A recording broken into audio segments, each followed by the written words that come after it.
The team owner in D.C. for a long time would come out and parade, some members of indigenous people and say, well, they don't find this racist, so it's all good. So this white team owner was able to decide what was racist and what wasn't, and found people to echo that message.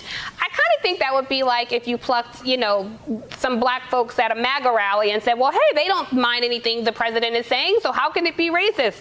So walk us through, what does this mean? I mean, do you really think they're going to change the name? And if so, why so long? Why the resistance? If somebody says to me something I say offends them, I think I would just accommodate them and not say that thing. Why do you think it took us this to get here?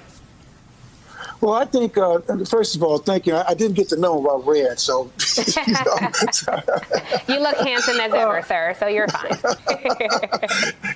I think, both Jemele and I and a lot of people have been beating this drum for a long time, as you said. I just think the confluence now of, when Robert E. Lee goes down in Richmond, Virginia, everything is in play. I think, NASCAR taking the Confederate flag, the Mississippi legislator. I just think, and trust me, Snyder probably had in 2013, when he said, I'll never do it, never, he probably believed it as much as when George Wallace of 63 said, segregation now, segregation forever, and never thinking that the Alabama football team would be like 90% black. So I think that, just as you did that great segment before, this shines light on just wealthy people taking advantage of privilege, never thinking that the swell of morality will force their hand.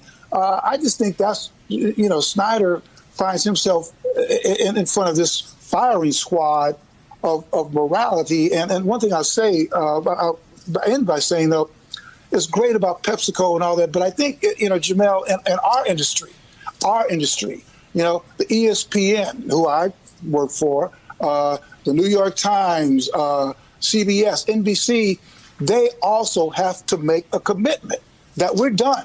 We're not using this word anymore. That's where that commitment has to come from. Otherwise, all this stuff we've heard the last, three weeks, Jemele, everybody's talking.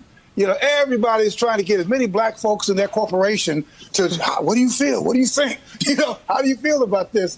So are they going to do it? We'll see. That's my operative word. We'll see. Yes, we will see indeed. Jemele, I want to turn to you on this because, I stand for you on Twitter, and I think you have the most amazing and dignified clapbacks of all time. You certainly embody the when they go low, you go high, but still manage to get that clapback in. So I want to talk to you about this whole plan that the NFL is going to play the Black National Anthem before every game. So first, I want to ask, do you in fact know the second verse? This is the big question in the community that people want to know. And second, you actually addressed this on Twitter and said, this is essentially crumbs that they're offering. So talk us through your opinion on that. First of all, let me say what a rousing start to my, what is it now renamed on your show, a happy Frederick Douglass Day, to be on with Bill Rhoden and also with you. And congratulations on hosting the show today. Thank you. Look, and apologies to all the HBCU grads that came just all up in my mentions to tell me, we know this second verse. Okay, I know it's stony the road we tried. But don't act like I'm the only black person that when the Lift Every Voice and Sing came on, that second verse was like, like, I'm not the only person. Y'all not going to make me feel that Very way. true. But HBCU, right, HBCU grads, you got it. I understand. I went to a PWI, my fault. Okay? So at any rate, this gets back to what I think is kind of a problem across the board that I'm seeing, not just from the NFL, but from various brands and sponsors, people trying to figure out ways to get involved. I mean, black people, we have been fighting against systematic oppression, fighting against institutional racism, fighting to get a seat at the table, fighting to actually lead the table at times and lead the room. And you look at the NFL, and they're a perfect example of kind of misreading the room and understanding like these little placating gestures aren't going to work. You have a league that is 70 to 80% black. You have 3 black head coaches and 2 black general managers, and you've never had a majority black owner.